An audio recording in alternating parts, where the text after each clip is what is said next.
resultados da rodada, o Flamengo tem a chance de ser campeão na próxima rodada, claro, dependendo da combinação de resultados, e um palco que você tem ótimas lembranças, porque foi seu primeiro título como treinador do time profissional, uma Copa do Brasil, competição importante. Então, eu te pergunto, qual é o seu sentimento para essa rodada? O que passa na sua cabeça, inclusive por estar voltando a um local tão especial para você, que o Flamengo ainda não perdeu, foram 3 jogos lá e 3 vitórias. Bom, o jogo, eu não penso no que está em jogo, penso simplesmente no que vai se apresentar durante o jogo, e o nosso principal objetivo é vencer. De um adversário tão difícil, num campo muito difícil, onde é verdade que eu tenho essa alegria, mas também tenho a tristeza da eliminação da Copa do Brasil esse ano nos pênaltis.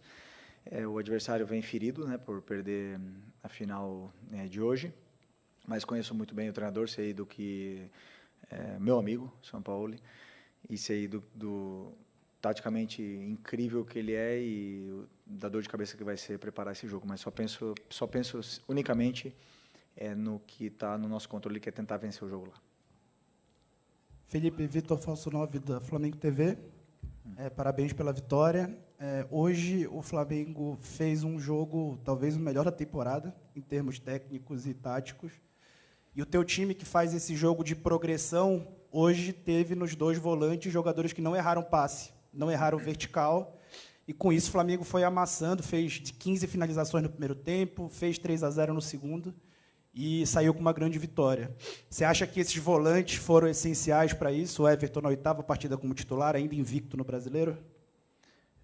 Grande parte da vitória, sim. Posso te dizer, da forma como a equipe jogou, sim, tem a ver com a estabilidade que o Everton e o Jorginho nos deram hoje. Essa calma com a bola, essa tranquilidade para poder circular. De uma equipe que é muito difícil, né, de você superar, uma equipe que vem pressionar no Maracanã, que tenta encaixar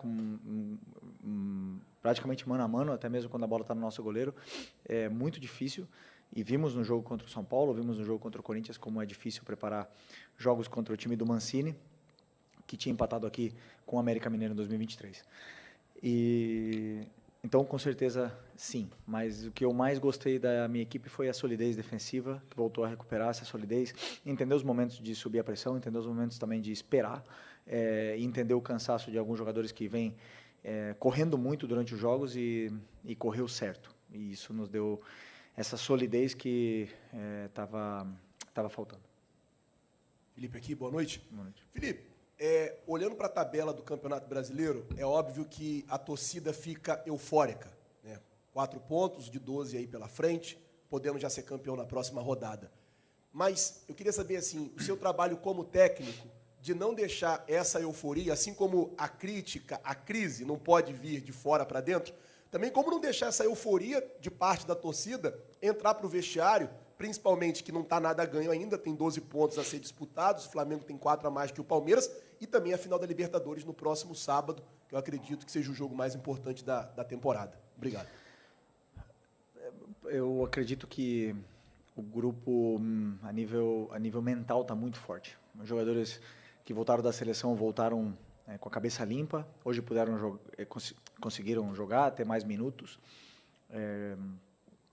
E a gente está muito focado no que é o presente, no que é o nosso objetivo, que é ganhar o próximo jogo. Sabemos que fazendo a nossa parte, estamos mais perto do nosso grande objetivo. Algumas horas atrás, a gente estava numa crise mundial, né? Então, sabemos perfeitamente que precisamos ser equilibrados, né, nesse ponto. Ou seja, primeiro, saber o porquê perdemos, porquê empatamos e porquê ganhamos. E esse é o meu trabalho, passei isso para eles e eles entenderam muito, muito claro a forma que foi o jogo contra o Fluminense. E hoje o time entrou de uma maneira mais limpa, mais leve no campo e conseguimos a vitória. Felipe, boa noite. Gabriel Órfão, canal Paparazzo Rubro Negro e Revista Placar. Felipe, quero aproveitar que a gente acabou de passar de meia-noite, então há 6 anos atrás exatos, o Flamengo era campeão da Libertadores lá em Lima, 2019. E eu queria saber, você sempre fala que você pensa só no próximo jogo, no jogo seguinte, mas a gente sabe que uma final de Libertadores é diferente, ainda mais sendo a sua primeira final de Libertadores como técnico.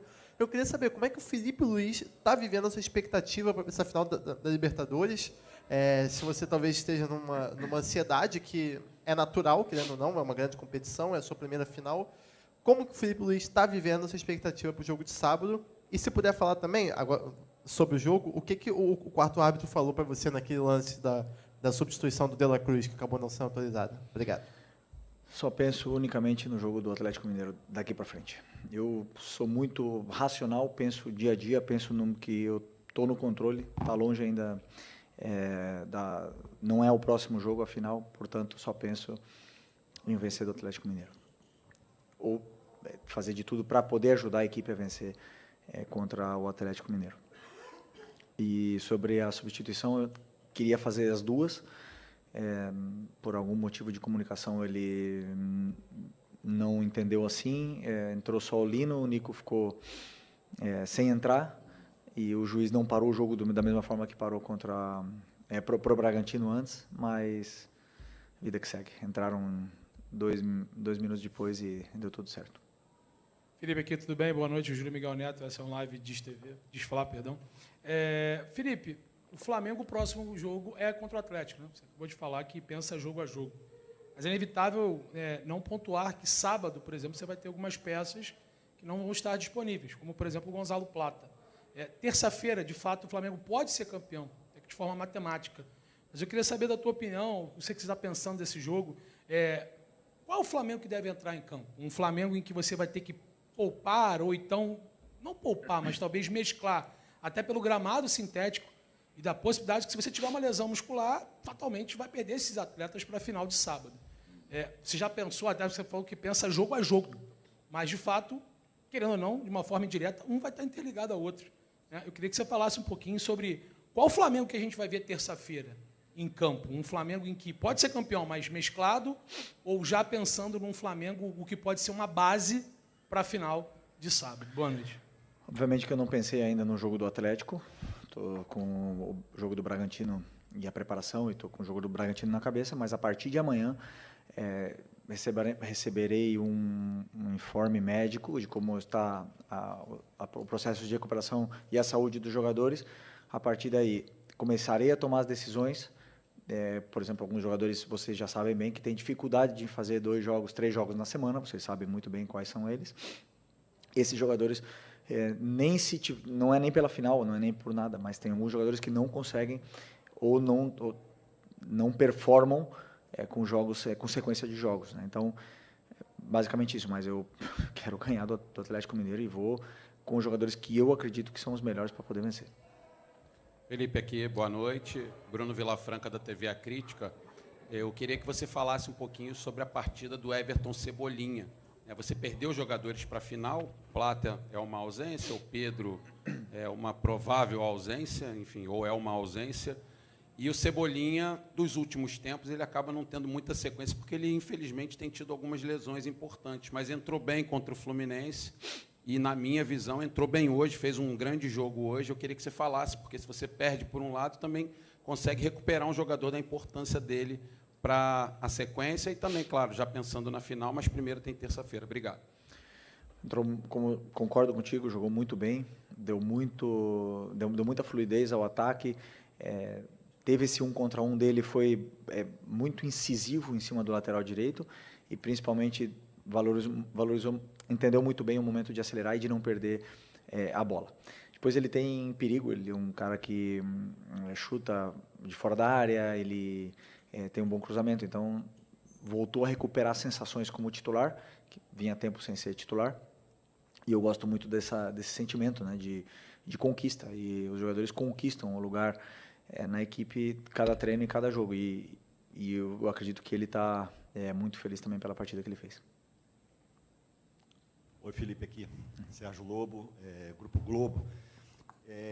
Você já falou um pouquinho sobre o jogo, sem frisar muito da decisão de sábado, e eu queria tocar num ponto em relação a planejamento, tá? Dessa semana, se não é a semana mais importante sua comandando o Flamengo, é uma das mais importantes, né, nesse período todo, pelo menos nesse ano de 2025.